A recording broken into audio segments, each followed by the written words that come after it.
Well, good morning. It's morning where I am. Raining. It's the day before hunting season begins. Oh my, look at that hair. Gee whiz. It is the day I introduced to you prefixes, and most specifically, the cloak and dagger hay. You've worked hard on learning the rules. Let's add more rules. The good news is you know a lot of them. The bad news is you don't know a lot of them.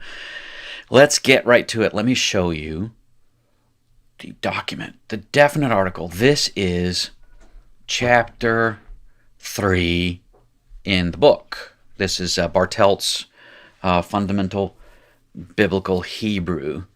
And I'm not going to give you the whole book. I don't think it's quite nice to the authors of the volume. But we'll go through it all together, but just not all of it. Right? Buy the book. Do homage. The definite article. Let's read it together. The definite article Hebrew has only one article. That's fantastic. For any of you who have taken Greek just recently, you know that there's 42 definite articles? And they're not always sort of matchy. Well, there is only one, and it is the hay, which is added to the noun as a prefix. The addition of the article to a noun indicates that the noun is definite, and definiteness becomes very important. The absence of the article indicates that the noun is indefinite. That's kind of leaky, but that's right for chapter 3. The horse is something quite different from a horse, right? You're trying to define which horse it is you're talking about. The horse. The form of the article is prefixed hey. What does prefixed mean? Well, we're going to have a short a vowel patak. Let me draw these on the board here. I got to get rid of something on the board before I flip over to it. And let's just go ahead and do that in slow-mo, even though you can quite clearly read the book on your own. So we're going to add a new syllable to the word. Drawing screen. Drawing screen. There it is. Drawing screen. Update to my broadcasting software. Okay, so let's just get the standard. Let's do this one. Oh, wait, he does horse, doesn't he? Let's do horse. No. That's not what I wanted at all. A horse is a horse. Unless the horse. See how it works? You're defining Mr. Ed. And you define Mr. Ed with ha plus doubling. A hey prefixed with a commates plus a doubled letter. That is a Dagesh forte. Oopsie daisy. Forte. Okay? It's raining, like I said, and the kids are, well, that's what happens when the kids are in the house and it's raining. If you can hear them, just enjoy it. And it's as delightful to you as it is to me, I'm sure. So let's do that again, just for fun. Put the Seuss up there. The horse. A horse is a horse. Of course. Unless the horse has a prefixed hey with a patach and a doubled middle root letter. Now, what's happening here? Well, the accent is here. And what you have here is a new syllable. However, it is closed and unaccented. So really, nothing happens. Congratulations. Nothing has happened. It's all going to be okay. Nothing has happened. But I've had... You know things are coming, right? Well, let's take a look at the first couple of difficulties here. Back to the document screen. Right, so Melic is going to work the same way. Word is going to work the same way. But notice that problem in Word. Let's flip back to the screen and show you what I mean by what the problem is going to be. Just a minor, teeny tiny, eensy weensy one. Where it's sort of like warning you. Remember, you can't skip some of these things, these dots and dashes, and where the accent goes, and the tone and the pretone and stuff. Well, you have this dot here. That is a Dagesh lene. The weak dot, the pronunciation dot, it has nothing to do with syllabification, except, when you're trying to identify a silent schwa or a vocal schwa, which has to do with the closed or unaccented syllable, closed or open unaccented syllable, and so on and so forth, right? Well, once you add the ha plus the doubling here, now you have a different kind of a dagesh, because this dagesh, the lene dagesh, was following no sound, indicating that you should harden your pronunciation of D to D, dabar, right? I'm gonna make my marks here. The accent is here. You've got a closed, unaccented syllable here, but this is now transformative. It is a dagesh forte, not a dagesh lene. And you know that because you're in an unaccented syllable, and this is a short vowel, which means it's in a closed syllable. It's one of those always rules, right? So that's one teeny tiny little difficulty. Now you've got to pay more attention to your dageshes and make sure you got those right. Pardon me whilst I take some energy juice here. I must say I've fallen in love with percolator coffee. If you use good grounds and good beans, it's just as good as pressed coffee. No, I don't mean that. It's not just as good. It has its own qualities. One of the things we like about it, the flavor is just fine. It's acceptable and actually good in its own way. We like it because there's that wonderful, especially autumn as it is upon us, there's this wonderful aura that comes over the kitchen and into the house of the 10 minutes of percolating. It's not boiling, remember? Coffee boiled is coffee spoiled. But this is percolator coffee, and it does something to the whole house with the sound and the smell. Yeah, I remember it from when I was a lad and my dad percolated his coffee. Where was I? Yes, you're not here to learn about percolation. Now, you may have already anticipated this, and if you did, you're a good student. But it still doesn't sort of calm the despair that's coming over you.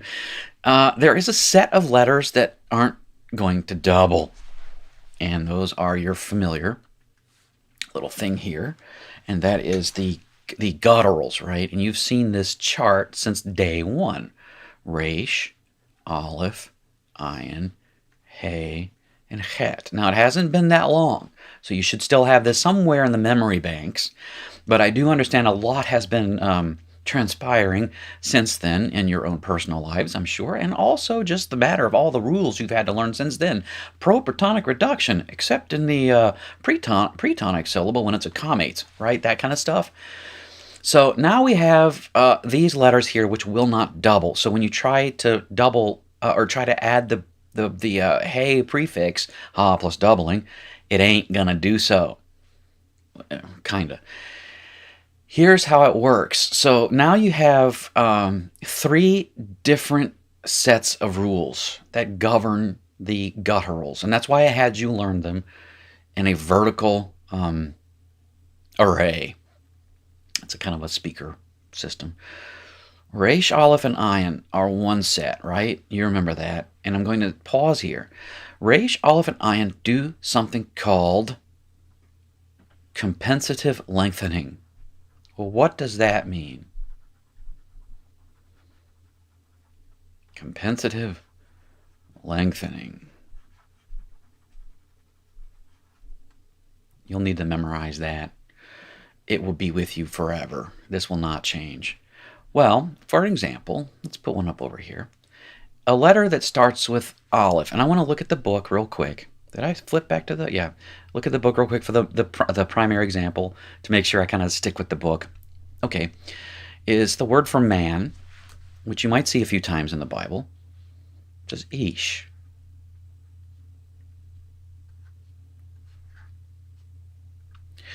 When you want to say the man, saying eke homo in Hebrew, let's keep our compensative lengthening color here. You add the hey, and you try to double it. Oh, it won't double. And I assure you, If you do it longhand like this and don't skip around and don't try to shortcut it, it'll make it easier to memorize. Honest, it's like in NASCAR racing. There's certain racetracks which actually beat up the car, and the veterans learn very well. The good veterans anyway learn that if you slow down, you'll save your equipment. And as the young bucks have used up their tires and their suspensions, they slow down. And the veterans who've learned to take care of their equipment can go the same speed longer. And when you're talking about a 250-mile race or so, that's a long time to be going the same speed for a lot longer than the guys who dart out ahead and end up with no equipment to drive, and they're passed by guys who were previously going a lot slower. Right? You go faster by going slower. If you slow down, just like this lecture, if you slow down, it will help you memorize faster. Well, this aleph will not double. Alas, what shall we ever do? Well, this dagesh then will make a move and inspect this patach and go, oh, you know what? What we'll do is we'll just lengthen. It's an unaccented syllable and open. So it's ha-ish as opposed to ha-ish. But there's no sound difference basically in the English pronunciation unless you have a mnemonic device for it, a pneumatic device for it.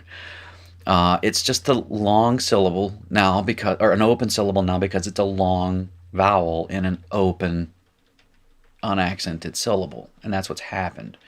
Okay, so that's going to be for aleph and ayin. Let's go green.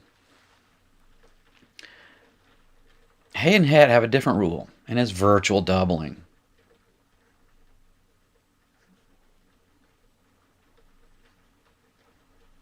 That is,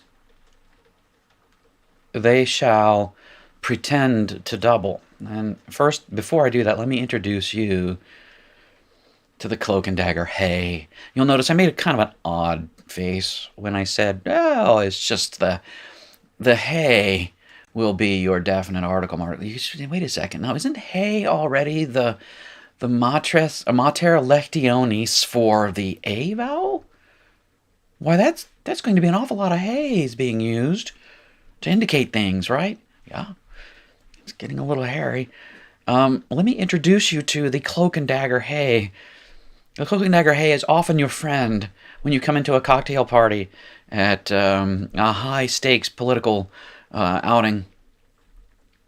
Why, you'll notice that the hey is the first to greet you. May I pour you a drink? Why, yes, kind sir, that would be delightful. I'll take mine shaken, not stirred. And then all of a sudden the hey is behind you, stabbing you in the back. Cloak and dagger hey. First of all, he's a pretender. In the same way that Segolits are pretenders. You have all these pretenders and people who are out to get you in the Hebrew language. The hey is their leader. Oh, and it's hard to identify which ones are on your side and which ones are on their side. But hey here is going to pretend to be virtually doubled. And I'm going to check the book real quick for the paradigm form he's going to use.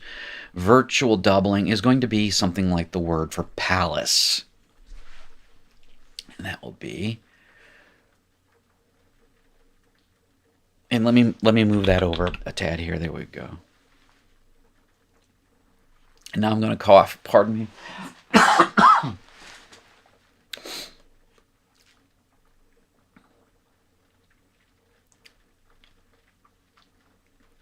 Well, there's a palace somewhere over the hill.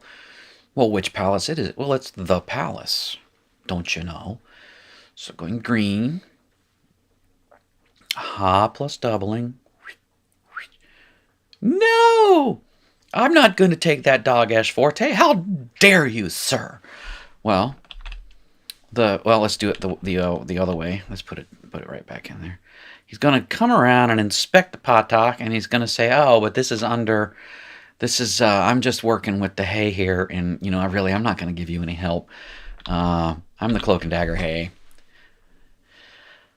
And that's it. It virtually doubles. It's pretending to double because you have to say something like that because this thing is all wrong. This is an unaccented syllable. It is in it is a short vowel. It ought to be in a closed syllable, but it's not. So we're going to just virtually double it. And so it's a virtually closed syllable. And therefore the patak can stand. But the real issue is that hey and the chet, and the hey is really devious, and the chet, plays along in this case. So I'm very sorry. This is the nature of the enemy.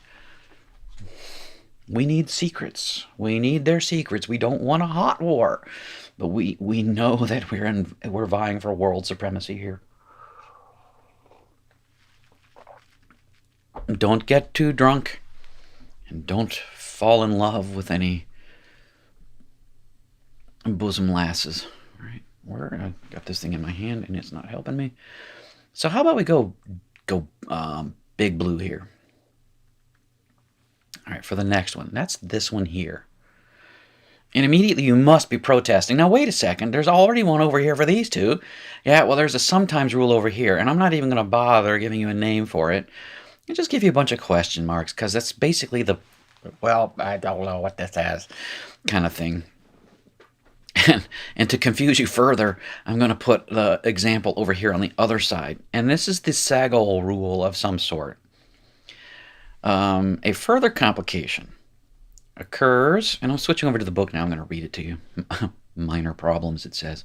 Switch over to the book.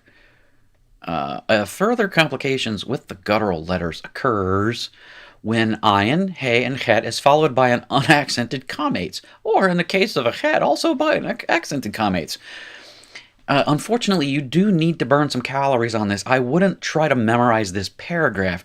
What I would try to do is go, is this one of those that gets the Sagol? Right? Unaccented comates. You're going to get this one wrong on quizzes and such, but it'll come to you eventually. It's important to know because you have to know whether that noun is definite or not, right? Here's the problem. Let me write this up in black. We're going to get cities here. We're going to get the cities, right? How does he have it written? Real quick. Right. Okay. Switching back to the drawing screen. So here's the problem. Well, there's a double, triple problem here. I don't have enough room to draw it, so I'm going to move these temporarily. I get that. All right. Okay, here's the problem. You're basically encountering, as a reader, you're going to come across this word.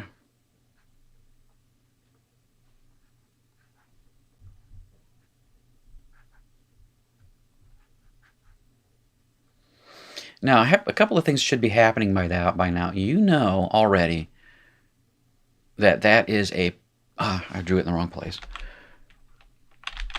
That is a plural masculine form, right? And you can get to R and go, oh boy, I'm going to look up the word hey, ayin, reish, except you'd be wrong and you would find no word hey, ayin, reish. Well, you might find one. I don't know if it is one. But you wouldn't find the right word because this isn't that word. You have to recognize that the hey with the Sagol is probably still a definite article that has some association with this comates underneath this ayin. It's the definite article, and this is a word that says the cities, and the root is ayin yod reish. It's a hollow root noun, which you haven't been introduced to yet. Sorry about that, but that's coming along in just a second. So let me draw that in slow-mo for you. So we've got the word arim, which is the yod mem, uric yod mem ending, right? And that's the plural. This is an unaccented syllable. It's open, right? It's got the nice big comates in there. And then you want to say ha plus doubling. And let me change it to the right color. This, what are we, all blue now, right? Ha plus doubling. And this ion says, whoa, hold up there, buddy. I don't want that doggish. Get me out of here. And the doggish goes inspecting. And I'm just going to lengthen out, right? No, I'm going to virtually, no, can't do that. You know why? Because this thing's causing all sorts of trouble. Why? I don't know. Don't gutturals prefer A vowels? Like, like international spies prefer brunettes? And I don't know. I don't understand why. Maybe that's just it. Maybe I stumbled on it. I don't get it. But instead, it's going to be a skull. And I'm sure there's a dissertation holding down a shelf at the bottom of some theological library that explains why there's a skull there. It's not worth trying to figure out why. It's just worth figuring out, oh, this is the definite article, and now I'm looking up the right word, which is something that starts with ion, right? So there's your definite article added to nouns. I got to check how long this has taken me. 21 minutes already. Holy moly. Take a break, stretch, push pause, and we gotta keep going because we're not done with the definite article yet. But now we have to introduce something called prefix prepositions.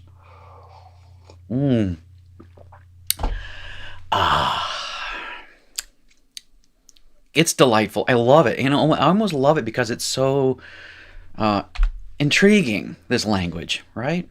Let's go back to the book. Oops. The screen here and get on with prefixes. Oh yeah, I forgot about this one. This is the note that is in all of the throughout every chapter now is going to have this note. Some words, nouns in this case, because it's about nouns, change the vowels of the word. It's always going to be some sort of irregularity that's going to be like, and now you have to memorize these. And you go, oh, come on. Well, the problem is you've got a word like the land. It changes internally. The people, the mountain. Those are words that are in the Bible hundreds of times. And you have to know that they change internally. These should be learned both with and without the article. Separate vocabulary cards, that's inductive. And actually, immersion helps too with that kind of paragraph. You'll just see it enough and you'll go, oh, that's right. Eretz changes to aretz when it has the ha plus doubling on it. Why isn't it he-aretz? Don't, because it's not in that. It's not in that one. All right, prepositions are of three types. They're independent words. Congratulations, you have more vocab. And then there's something called proclitic, and they're usually bound by a little dash called a makef. Semi-detached, just like a semi-detached garage, for example, would be an independent building that's got a little breezeway connecting the house, right? Semi-detached. Very helpful mnemonic device for me, at least. There's some things about the garage that are going to be a little different from a standalone garage, right? And there's going to be some things different about the preposition that is attached with the dash, the doggish. And most importantly, they become propertonic and lose their accent, which means that you're going to have a closed unaccented syllable. Kind of sort of a rule of thumb, right? The ones we're really concerned with today, though, aren't those. Those are just vocab words. They are the third one, and that is the prefixed, because this is all about prefixes. The three prepositions are simply prefixed consonants, the b, the k, and the l. And I'll tell you something, the b has become a major component of my dissertation, in, among, by means of. And you'll notice it has three meanings given to you. It has a ton of meanings already. Meanings, right? Let's not get bogged down in meanings, but you have to understand the flexibility of prepositions. They become something called grammaticalized. So don't get all bent out of shape when you come across a sentence with a bath in it and you're going, well, is it in? Is it among? Or is it by means of? And you pick by means of, and I'm just going to kind of go, just say in, would you? Because our preposition in does the same kind of work, okay?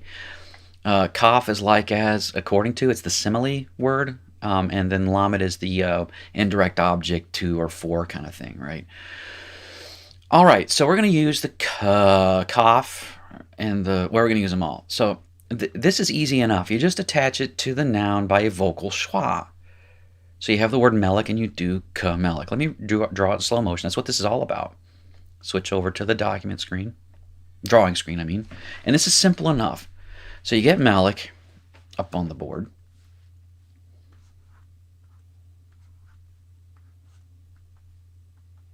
By the way, that last bit was me kind of helping you understand language. Right? How do we do things in language in general? And it'll help you as you're reading Hebrew. What are they doing is a much more important question than what does this mean. However, in order to ask the question, what is it doing, you have to know, what is it saying? And this is what we're learning here, right? Melech has this accent out front because it's a pretender segalit, right? It's a one-syllable word pretending to be a two-syllable word. We're going to add, we need to give something to a king. I want you to give this to a king over in the other city, right? And you know it's coming. We're going to have to give it to the king, right? To the king. But first, let's learn how to say to a king, or like a king. I want you to act like a king. Gird yourself and draw your sword as a king would. See, ka, melech. So you add this preposition, kaf plus a schwa. Easy peasy. Well, you'd wish it was that easy. And it's going to be the same for all these prepositions. To a man, for a man. Well, you already know that there's going to be a problem because I'm hinting at it. However, rule of schwa is something you must memorize as a rule itself. And I'll let your screams die down while I drink some coffee here. No, okay, I can still hear you. All right, get a hold of yourself. The rule of schwa. Thou shalt learn this as a rule. If the first vowel of the noun is a vocal schwa, the schwa following the prefix must be changed. Rule of thumb, right? Let me come to you. I'm going to talk to you face to face like a man. Rule of thumb. When you have two vocal schwas walking, the first one does the talking like a Herrick, right? First one does, when two are walking, first one does the talking. Yeah, that's right. Two vocal schwas are walking, the first one does the talking. What that means is you basically form a closed, unaccented syllable. Let me show it to you in the document screen. Hebrew will not allow two vocal schwas in a row. This impossibility is resolved by the rule of schwa. And there are basically rule of schwa A and rule of schwa B plus minor variations. And that variations rule is very important because it's not an irregularity. It's a rule. It's just a variation, right? If two vocal schwas occur together, the first is changed to Herrick. The second schwa becomes silent. Show it to you here. So I said, let's go and be like a king. Well, no, now we need to go. We got to make an alliance. So we need to give gifts to some kings. So now we have this long-handed thing, slowing it way down. I'm going to go ahead and keep the medial form of the final form letter there, the final letter. So you have Melech. Now, with masculine nouns and segolets who are pretending to be masculine nouns, you're going to get this eem ending. And with the segolet, you're going to get what would be a propretonic reduction, like davar goes to devarim, right? And so you end up with a schwa here and a kamates here. Very common. This is the kind of the standard plural form. And now I've got to give gifts to some kings. So I'm going to add the lamed, to or for. And I'm going to just paste on the lamed plus the schwa. Well, Hebrew, for some reason, looks at this and says, holy moly, that can't be. No way, Jose. And they simply say, let's just make a closed, unaccented syllable. Oops, I totally forgot to erase that. I'm so sorry. Because the accent has shifted to here, right? So we have a closed, unaccented syllable now. Lim. Limlakim is what you have. Lim La Keem. Now, in reverse engineering here, well, their accent would be there. You've come across a word, Lim La Keem, and you need to know which one to look up. So, now what? You've got 4 letters. You need 3. For the most part, you need to kind of have some recognizable stuff. Well, you have some hints here. You know that prefixed are the bait, the cough, and the lamed. And you've got a lamed here. So you got a good bet that this is a prefixed preposition lamed. More than that, you've got this configuration, which tells you you've had this thing happen to it. It is a prefixed preposition. And you go looking up mame, lamed, cough, and you find the word for king, and you go, whew, and it fits in context. That's what we're doing here, okay? So let's get on with it. I'm assuming, by the way, that you, oh, shoot. Let me do that all over again because I forgot to switch to the old drawing screen. Right, sorry about that, and I'll put a note in the thing there to make you skip. Let's do that again, okay? Showing you things. Doggone it.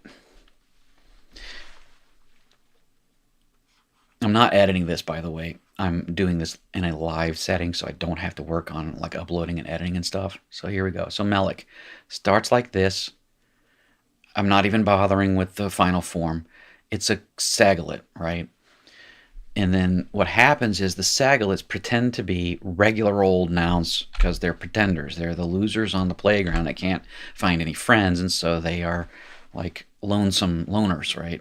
But they want to be friendly, and so they just pretend and you get the schwa and the comates, and then this moves, this moves to this syllable. So you get it twice anyway, so what? Now, you add, in order to say to some kings, you add, and I'm going to maybe do dark blue here, the lamed plus a schwa. And Hebrew sees this and says, no way, Jose, get that out of here. And what they do is they just say, all right, we're just going to make this into a closed, unaccented syllable, lim, with the short hirik, a short vowel hirik in there, right? Now, when you come across a word, lim lakim, and it does lim lakim, and it doesn't have the colors like this, your instinct is going to be, by now, hopefully, to get rid of that, because that's the masculine plural thing, and you've got 4 consonants left. What do I do with this one? It's one of the prefix prepositions, isn't it? I can make an educated guess. And in addition to that, I've got that configuration, which began like this, right? So I'm going to look up Melik, lamed, kaf, and I'm going to find a word king, and it fits in context. And you can wipe your brow in relief. There, you got it twice. Sorry about that. I tried really hard not to forget that, but I did anyway. Now let's go back. Rule of schwa B. 1B? I don't know. If one of the schwas is a composite schwa, oh, geez, crow, really? The first is changed to a corresponding short vowel of the composite schwa, most commonly the patach. Okay? What does that mean? Well, let's look at his example. You get the lamed plus the anashim. We've got men here, and we need to give stuff to men. So these men, we're going to give to some men. I made them definite, and that's not right. We got some men over there. We need to give to some of them. Yeah, to some men, we need to give swords. I'm anticipating something for you here with this these nonsense sentences, but this really does exist. And so what you have is the first one does the talking, and the second one kind of keeps talking, but the first one does the talking as the corresponding short vowel, usually a patak anyway, and not really the corresponding short vowel, but it's usually going to be that way, and so on and so forth. Again, you can hear me schwaffling. I tend to schwaffle because I know what's coming. So you get this word anashim, right? And hopefully you actually recognize that by now because you've got a memory. You've got this memorized because it's a special memory card. Okay? And we're going to try to add the lamed plus the schwa.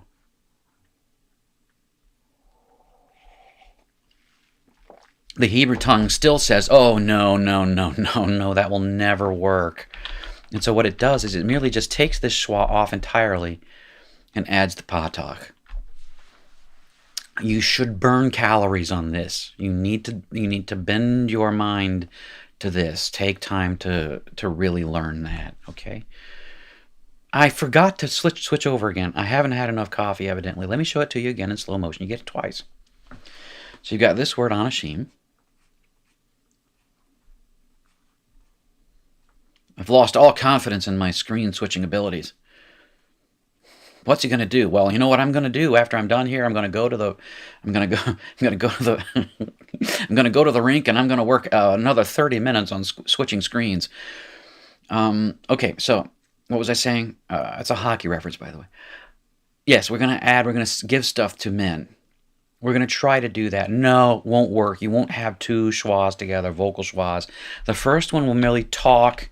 It'll do the talking as a patach to go along with this short schwa. It's just kind of rule of thumb. That's what it's going to do. Okay? Back to the book. I can hear Mother now. Mother is exercising her motherliness over the boys. It's fun. All right, now, cloak and dagger, hey. Oh, dear. Yes. Right. Let's get the horse on the board here. So what you have here is something rather nefarious. The hay will hide behind prefixes. What does that mean? Well, let's take a look at it, and I'll show you how it works.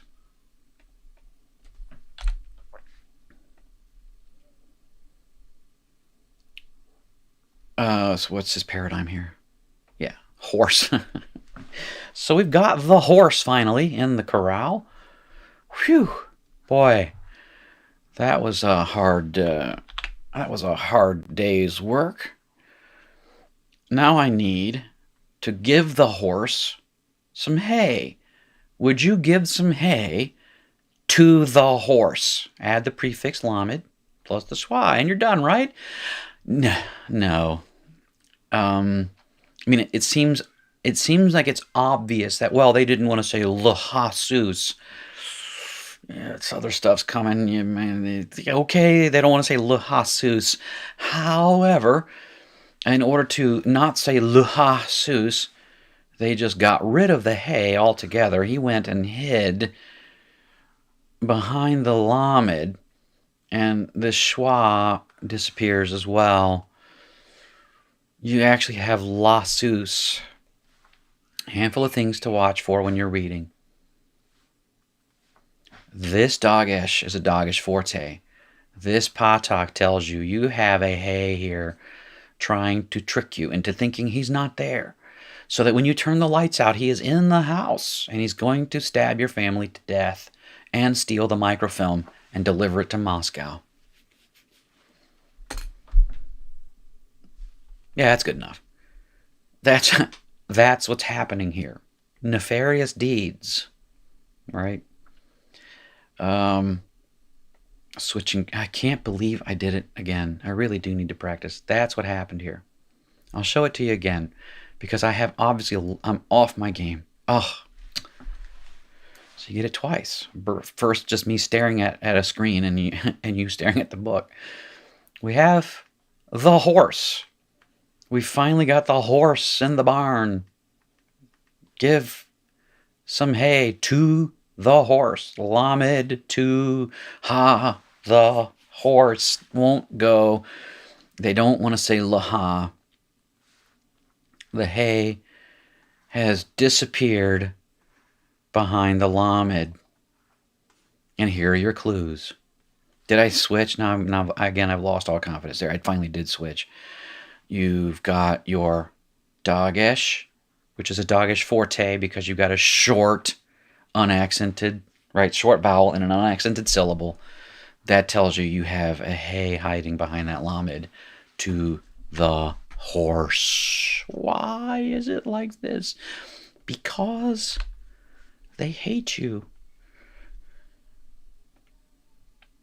Back to the book. Please, Dave, remember to switch back and forth. Okay? So it's over and over again. like the kings, is going to go from Khamelech to Kam Lakim, right? From Liha Anashim, it's going to be La Anashim. And notice the compensative lengthening.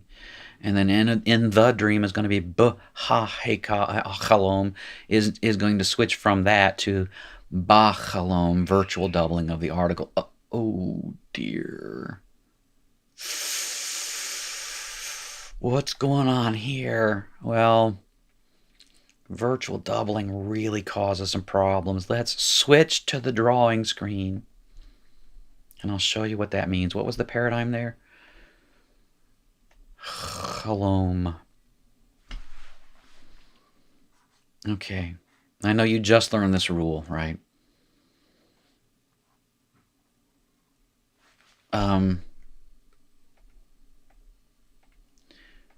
For some reason, there's a schwa in this word to begin with. That's just the way it's written. Dream, right? Well, I had a dream. Well, what kind of dream was it? Well, the dream started like this. Ha plus doubling. That's the chet. The chet doesn't double and it doesn't compensatively lengthen. It merely virtually doubles, right? Okay, so that's ha, chalom. Well, what do you make of the dream? Well, my first approach to the dream, okay, to the dream, lamed, schwa, hey. Never going to happen in Hebrew. So what happens is the cloak and dagger hey hides behind the lamed. And the schwa is out of the picture, right? The sleeping got sleeping pills or something in put in his drink and he's asleep now. So you got la chalom. Good enough. Good enough. There's a hay behind here, right? There's a hay behind there to the dream. Well, what about this problem then? Well, I had a dream. You know, I know a dream interpreter. There's never been a dream, but he hasn't been able to interpret. For a dream, you want to go to this guy. For a dream, lamed plus a schwa. Oh dear. Nope, not going to happen. When two schwas are doing the walk and the first one does a talking as a hierarch, except when you have a guttural that's followed by a schwa because it's schwa and oh no, some kind of thing where you have a corresponding short vowel maybe? Oh, okay. So let's try that and see what happens. I've lost there we go, my mind. Marbles all over the place. And, well, sorry, Charlie. Oh no, those are the same. To the dream. To a dream. And they're both right. And you're going to see this. There's going to be ambiguity. Ambiguity.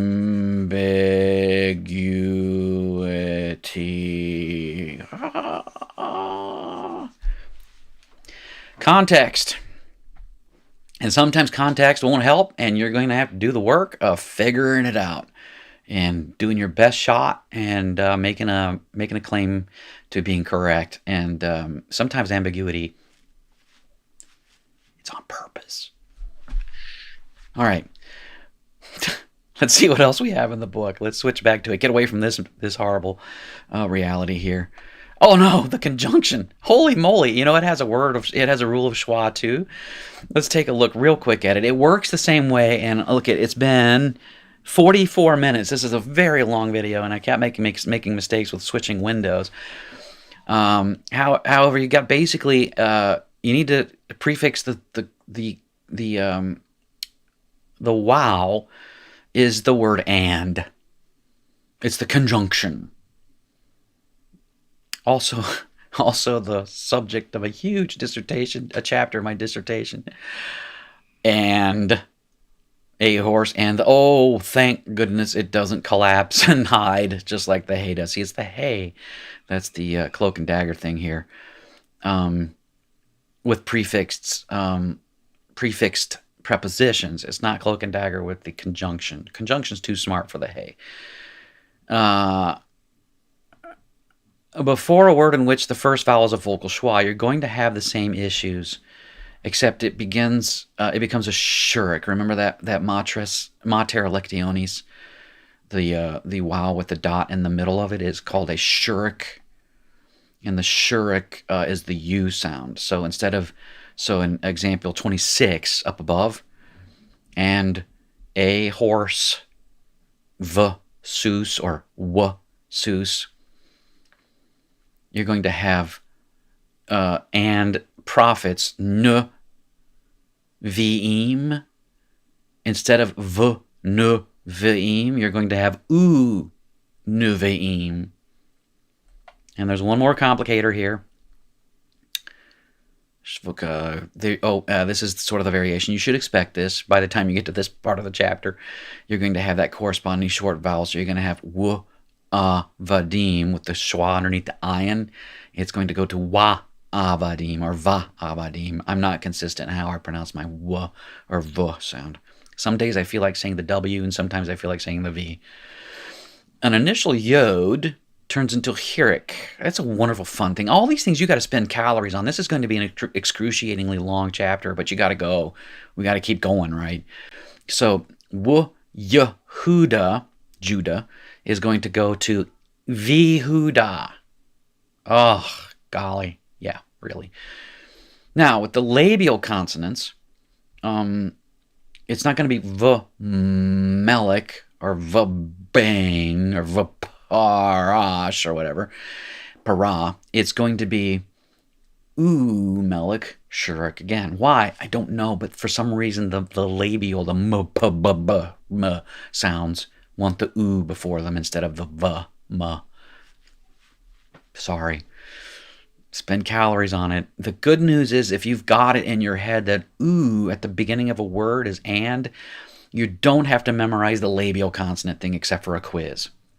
But in terms of reading, you're not going to be confused by this one. You'll never be confused if you already know that before the vocal schwa, before the vocal schwa, you're going to have a shurik, because then you're going to go, oh well, yeah, that's an and that's a pretty good one to go by, right? Okay, so don't worry too much about the labials, memorizing it other than for a quiz if somebody's giving you a quiz on it. All right, nominal verbal sentence, verbless sentences. This is just you cram two things together. You don't use an is, and you have a sentence. Okay. All right, there's your prepositions, and let's read the vocab together. Let me give you a moment to flip to the page. You get the prepositions, in, among, be, by, means. I've already said prepositions have thousands of meanings. It's just a matter of grammaticalization. You have to do the work. Look it up in your lexicon.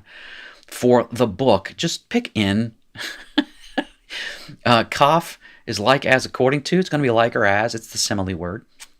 L is to or for, indirect object word, right? Achar is going to be after, behind. Also acharei. Don't forget to memorize that second variation. A lot of people miss that, and they really go crazy trying to figure out just what happened there. El and al, to, toward, upon, and make sure you distinguish between the aleph and the ayin. Make the camel choking sound for your ayin. On, upon, concerning. And just work out the meanings as you go through, right? The conjunction w. Now, nouns. Ozen. And you have two of them, so you have a dual oznayim. Temple, palace, heikal. A mountain is a har, and with the article it's ha-har. Notice it's an irregular, learn it. Well, the plural is harim, and then with the article it's he-harim. And you're going to see mountains all over the Bible, right? The mountains shall say fall on us, stuff like that. Well, is that the New Testament? Well, it's definitely Jesus saying that, but where is that? Is it in the Psalms? Or in a prophet? I don't remember. The mountains are your treading place, and so on. Coal. All, each, every. Sorry. about that one. That's going to be a pain later. Notice when it's got a makef and it's semi-detached, it loses its own accent, and so the vowel is unaccented, or the syllable is unaccented, and the vowel shortens to a kametz chatuf, kol. You should know this by now. Ayin is the word for eye. It is also the name of the consonant, ayin. And you have two of those, so you get a nayim. I should put my glasses on, make sure I'm seeing these things right. Ah, there we go. A city is an ear. An ozen is an ear. A city is an ear. Wait, what? Arim is the plural, irregular. You're going to want to learn that on a separate card. With the article, it goes to he'arim. You don't need to learn that separately. You need to know that sagol rule on the one side of the guttural chart. People, ethnic group. Ha'am changes internally. Don't burn too many calories on that. Just know that it happens. Rosh is the top or the head. Right. Okay. There you go. Glad to be your instructor. Only a 51-minute lesson. And sorry about all the window switching.